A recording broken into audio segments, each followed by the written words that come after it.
speaking of goals, 100 years ago, when things were simple, goals made a lot of sense, right? So if you were a farmer and you said to yourself, I think I need to clear 40 acres before winter, and that was your goal, that was very clear, it was simple. You knew that your farm next year would look a lot like your farm this year, with the exception of the 40 acres that you cleared. Everything was kind of predictable, it was simple. But today, just imagine the complexity of your cell phone. All right, you got to pick a carrier, you need a voice plan, a data plan, you got your 4G, your Wi-Fi, your apps. There's more complexity in your pocket today than the farmer's entire operation. So in this context of today, where everything's changing, your life is changing, at the same time the environment is changing, having a goal is sort of like being on a horse that's galloping with a bow and arrow, and you're trying to shoot at a target that's somewhere off in the forest, in the fog. The target is also moving at the same time, and you only brought one arrow. Now, sometimes you'll hit that target. It means if enough people with enough horses shoot enough arrows, somebody's going to hit a target, right? And that person will write a book and say, goals. It's a good thing I had a goal, right? But the odds are not that good. The odds of hitting that target in this complicated world where everything's changing at the same time. Another problem is that when you're focusing on your goal, but while you're looking at it, maybe there's stuff out here that you're not looking at that could have been better than whatever your goal was. So you might be missing a whole bunch of stuff that are great opportunities you just didn't notice. So given these limits of goals, what's better? What's better than a goal? Well, I would recommend a system. And I'll define a system this way. So it's something that you do on a regular basis that improves your odds, but not in a way that has a specific goal. In other words, your odds of success are better, but you don't know exactly where this is heading yet. And importantly, and this is really the key to it, you want to make sure that your personal value is increasing even if your projects are failing miserably. Because in the long run, that improvement in your value and the odds are going to work out well. Let me give you some examples of a system versus a goal. When I was in high school, I had a friend, Manuel. Manuel and I both liked girls, and we both wanted to have girlfriends.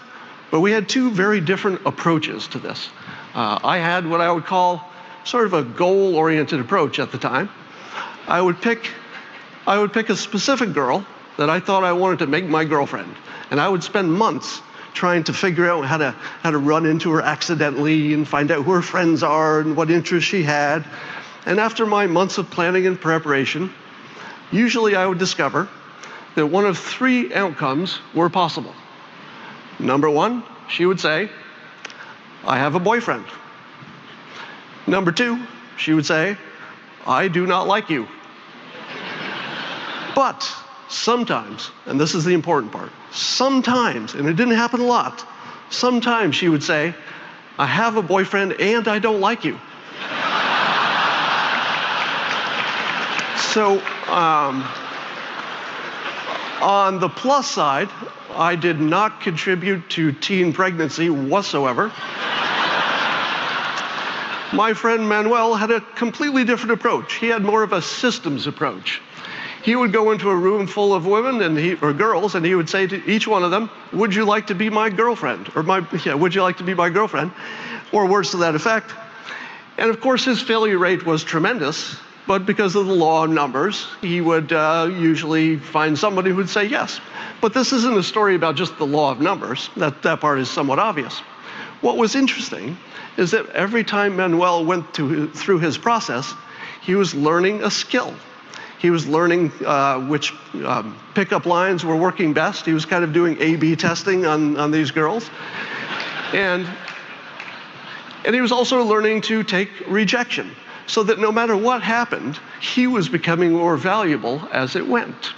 Here's another example. I've got a friend who was my tennis partner who had a process that I'd never seen before. He would interview for jobs that he didn't want. They would be jobs that paid substantially less than he was already making, or jobs that had unpleasant commutes. There were things he would never take, even if offered to him. But he worked at home in a technology job, and so this allowed him to network, to meet people he wouldn't have met otherwise. And he also used it as practice. All right, so every time he went to an interview, he became better at selling himself. One day, about a month ago, he said, I won't be able to play tennis with you every Wednesday because I went into this job interview for yet another job that I knew I didn't want. And at the end of the interview, the interviewer said, well, you're totally overqualified for this position, but the head of the department left. You'd be perfect for that job.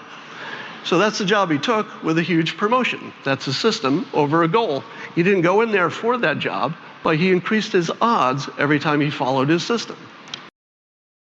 스콧 아담스는 목표와 시스템으로 나눴지만 저는 외적 가치와 내적 가치라는 말이 더 어울린다고 생각을 합니다. 그래서 목표가 아닌 시스템을 만들라는 말은 외적 가치가 아닌 내적 가치를 만들라는 말과 똑같은 거죠. 외적 가치는 돈이나 물질적인 재화 같은 우리가 보고 만질 수 있는 것들입니다. 내적 가치는 노하우나 지식 같은 우리가 만질 수 없는 것들이죠. 제가 아는 모든 대가들은 내적 가치에 집중을 하라고 말을 합니다. 워렌 버핏은 재무지표가 아닌 회사의 본질적인 가치를 보고 투자를 하라고 말을 하죠. 알렉스 홀머시는 비즈니스에서 사용할 수 있는 가장 큰 레버리지는 나 자신이라고 말을 합니다. 실제로 알렉스 홀머시는 29살의 나이에 그가 6년 동안 이뤄왔던 사업을 모조리 사기를 당합니다. 그가 가지고 있던 모든 걸 잃은 거죠. 하지만 그는 30살이 되던 해에 그가 6년 동안 이뤘던 모든 사업보다 더 큰 성공을 합니다. 알렉스 홀머시는 돈은 잃었지만 그가 가지고 있던 지식 그리고 노하우들은 그의 안에 남아있었던 거죠. 내 목표가 내적 가치를 올리는 게 되면 실패를 두려워하지 않게 됩니다. 실패를 해도 돈과 물질적인 재화를 잃을 수는 있지만 내 안에 남아있는 노하우 그리고 지식들은 그대로 쌓이니까요. 하지만 내 목표가 외적 가치를 올리는 게 되면 아무 시도도 하지 않게 됩니다. 실패한다는 건 내 목표와 멀어지게 된다는 말과 똑같으니까요. 시도와 실패는 성공에 있어서 필연적입니다. 운동을 생각해보면 이해하기가 훨씬 쉽죠.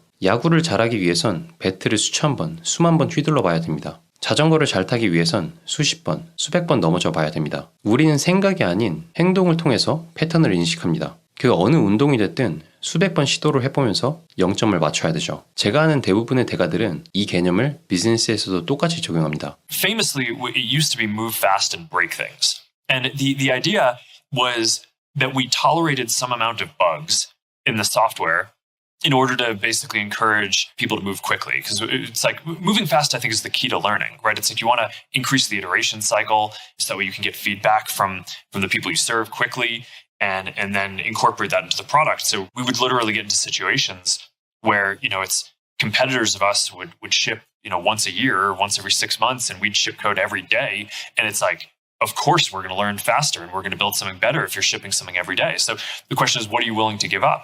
오크캐피털의 회장 막스 하워드는 실패는 성공의 씨앗이라고 말을 합니다. 구글의 공동창업자 세르게이 브린은 성공하기 위해선 최대한 빠르게 실패를 해보라고 말을 하죠. 다양하고 많은 시도를 하다 보면 실패는 필연적이니까요. 끊임없이 다양한 시도를 해보고 실패를 통한 피드백을 받다 보면 그 어느 분야가 됐든 그 분야의 패턴이 점점 익숙해지기 시작합니다. 내 생각과 현실이 점점 더 일치하게 되죠. 때문에 성공에 있어서 시도와 실패는 필연적입니다. 한 번에 빠르게 성공을 하려고 하는 건 배트를 한 번도 휘둘러 보지 않은 일반인이 마운드에 서서 한 번에 홈런을 치려고 하는 것과 똑같다고 생각을 합니다. 하지만 현실은 야구 방망이를 휘두르는 것보다 훨씬 더 복잡하죠. 때문에 더 많이 시도해봐야 됩니다. 하지만 우리는 배팅 실력을 기르는 게 아닌 홈런을 치는 데에만 집중을 합니다. 내적 가치가 아닌 외적 가치에만 집중을 합니다. 어떻게 하면 내 실력을 늘릴 수 있을까가 아닌 어떻게 하면 돈을 많이 벌 수 있을까라는 질문을 합니다. 배팅 실력을 늘리면 타율은 알아서 올라갑니다. 내적 가치를 올리면 돈은 알아서 따라옵니다. 저는 실리콘밸리의 대가들의 팟캐스트를 매일 듣지만 돈을 쫓으라고 하는 사람들은 단 한 명도 보지 못했습니다. 돈은 내 가치를 올리면 저절로 따라오는 부산물에 불과합니다. 오늘도 시청해주셔서 감사합니다. 유바.